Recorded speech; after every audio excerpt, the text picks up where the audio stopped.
আপনার কি কোনো গাড়ি নেই? কোনো মোটরসাইকেল নেই? এমনকি একটা সাইকেলও নেই? তবুও যদি একদিন আপনার ফোনে মেসেজ আসে, আপনার গাড়ি ট্রাফিক আইন ভঙ্গ করেছে, জরিমানা দিন, না হলে আইনি ব্যবস্থা নেওয়া হবে, তাহলে কি আপনি ভয় পাবেন? আমার কাছেও ঠিক এমন একটি মেসেজ এসেছে আজকে। মজার ব্যাপার হলো, আমার নামে না আছে কোনো গাড়ি, না আছে কোনো বাইক। তাহলে জরিমানা কিসের?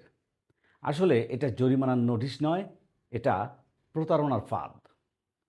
প্রতারকরা চায় আপনি ভয় পান, তাড়াহুড়ো করেন আর চিন্তা না করেই লিঙ্কে ক্লিক করেন। খেয়াল করুন, সরকারি প্রতিষ্ঠানের নামে মেসেজ বিদেশি নম্বর থেকে পাঠানো হয়েছে।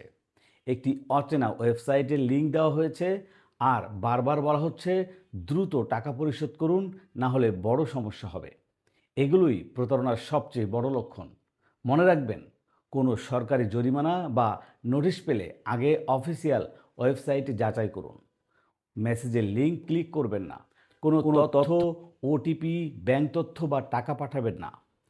আজ আমি বুঝতে পেরেছি এটা প্রতারণা, কিন্তু অনেক মানুষ ভয় পেয়ে তাদের কষ্টের টাকা হারিয়ে ফেলছেন। তাই এই ভিডিওটি শেয়ার করুন। হয়তো আপনার একটি শেয়ার কারো হাজার হাজার টাকা বাঁচিয়ে দিতে পারে। সচেতন হন, নিরাপদ থাকুন, প্রতারকদের সুযোগ দিবেন না। ভয় দেখিয়ে টাকা আদায়ই অনলাইন প্রতারকদের সবচেয়ে বড় অস্ত্র। যাচাই করুন, তারপর বিশ্বাস করুন। ধন্যবাদ।